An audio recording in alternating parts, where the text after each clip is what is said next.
Sa isang bangka, biglang yumuko ang isang lalaki, saka nahulog sa deck. Kasunod na ang kanyang mga binti ay nakatiklop sa pamamagitan ng isang hindi kilalang force na umiikot sa hindi maisip na paraan. Takot na takot ang babaeng katabi niya sa nakakakilabot na eksenang ito. Maya-maya ay nakahalukit-kip din ang braso niya.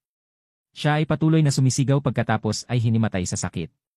Makalipas ang isang oras, ang mga investigador, sina Audrey at Nathan ay dumating sa pinangyarihan, buti na lang hindi patay ang lalaki. Ngunit ang sabi ng doktor ay mas malala na siya kaysa sa patay na may hindi bababa sa 50 bali ng buto sa buong katawan. Patuloy na sinasabi ng doktor na kakaiba ang mga sugat ng lalaki na hindi pa niya nakita sa buong buhay niya. May napansin si Audrey na itim sa bawat sugat ng lalaki. Hindi nagtagal matapos ang pangyayari, may isang kakaibang pagpatay sa isang kumpanya ng real estate.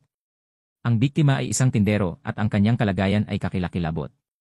Ang kanyang buong katawan ay hiniwa sa 4 na bahagi. Ang mga hiwa ay tuwid at malinis. Pumunta si Audrey sa bangkay at may nakita siyang kakaiba sa ilalim ng mesa. Hinawakan niya ito at napagtanto na ito ay ang parehong itim na bagay na tila magkaugnay ang dalawang pagpatay. Sa wakas, lumabas ang test report. Graphite pala ang itim na bagay. Karaniwan ang mga artista ay gagamit ng mga graphite stick upang gumuhit ng mga sketch. Kaya pumunta sina Audrey at Nathan sa lokal na tindahan ng stationery para mag-imbestiga. Ibinigay sa kanila ng tindera ang mga pangalan ng lahat ng taong bumili ng graphite sticks. Kamakailan pagkatapos ng ilang pagsasaliksik, sa tingin nila ang pinakakahina-hinala ay isang lalaking nagngangalang Jimmy. Kaya pumunta sila sa pantalan para hanapin si Jimmy.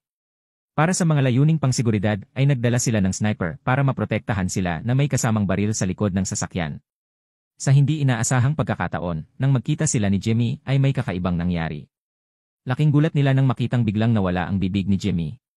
Makalipas ang ilang segundo, wala pang 1 minuto ay nataklop na ang kanyang mga tainga. Parang nabubura lahat ng ibang organs ng mukha niya maliban sa ilong niya. Pagkatapos ay ipinadala si Jimmy sa ospital. Tahimik siyang nakahiga sa kama na literal na walang ekspresyon. Sinabi ng doktor na si Jimmy ay karaniwang bingi na bulag at pipi at hindi niya alam kung paano ito gagamutin. Isang araw lang ay nagkaroon na ng 3 kakaibang kaso ang bayan. Nakakaramdam ng stress ang dalawa. Nang maglaon, nalaman nilang ang kasintahang ni Jimmy na si Vicky ay isang guro at eksaktong nagtuturo siya ng sketching kaya pumunta sila upang imbestigahan si Vicky na nagkaklase sa panahong iyon. Nang malaman ni Vicky na mga ahente sila ng FBI ay kinakabahan siya at ayaw makipagtulungan sa kanila. Kaya't ang dalawa ay pumuslit sa bahay ni Vicky upang mag-imbestiga habang siya ay nasa trabaho. Kakaiba nga ang gulo ng bahay ni Vicky at parang may bago lang dito. Patuloy sila sa paghahanap sa bahay. Biglang sumabog ang base ng walang dahilan. Gulat na gulat sila. Susunod, talagang natuklasan ni Audrey ang isang sketch ni Nathan sa dingding. Nang hinawakan niya ang sketch, lumipad si Nathan pabalik sa dingding. Ngayon ay naiintindihan na nila ang lahat. Kung ano man ang mangyari sa larawang iginuhit ni Vicky ay nangyayari sa tao o bagay sa totoong buhay. At hindi aksidente ang pagsabog ng vase, kundi dahil sa pagtapak ni Nathan sa sketch nito. Pagkatapos, nakita nila si Vicky na nakaupo sa gilid ng kalsada at nagdodrawing ng kung ano. Iniisip ni Audrey na si Vicky ang mamamatay tao kaya pumunta siya at tinanong si Vicky, ngunit sinabi ni Vicky na hindi niya sinaktan ang sinuman at pagkatapos ay sinabi ni Vicky kay Audrey ang lahat. Ilang araw na ang nakalipas, aksidenteng natuklasan ng isang negosyanteng nagngangalang Richards ang kamanghamanghang kapangyarihan ni Vicky.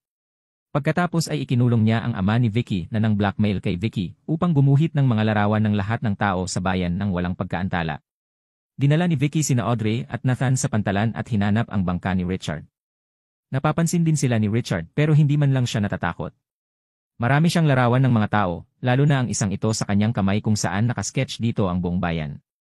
Inutusan sila ni Richard na umalis kaagad sa lugar kung hindi ay lulukutin ni Richard ang sketch bilang isang bola ng papel. Ang mga kahihinatnan ay hindi maisip nang malapit na silang umatras, may sumuntok sa mukha ni Richard na nagpatumba sa kanya at ang sketch ay bumagsak sa lupa. Pinadala pala ni Audrey ang kaibigan niyang si Duke para pumuslit sa bangka ni Richard at ngayon ay nakay Duke na ang sketch ng mukha ni Richard. Nang iabot ni Duke ang sketch kay Audrey, nasuntok ni Richard si Duke at aksidenteng nahulog sa tubig ang kanyang larawan. Dahil dito, bumagsak si Richard na may tubig na lumalabas sa kanyang bibig. Para siyang nalulunod. Gustong kunin ni Nathan ang sketch kaya kumuha siya ng salapang para isabit ito, ngunit nabigo siya. Lumubog ito at parang namatay si Richard dahil sa pagkalunod. Sa huli ay matagumpay na nailigtas ang ama ni Vicky.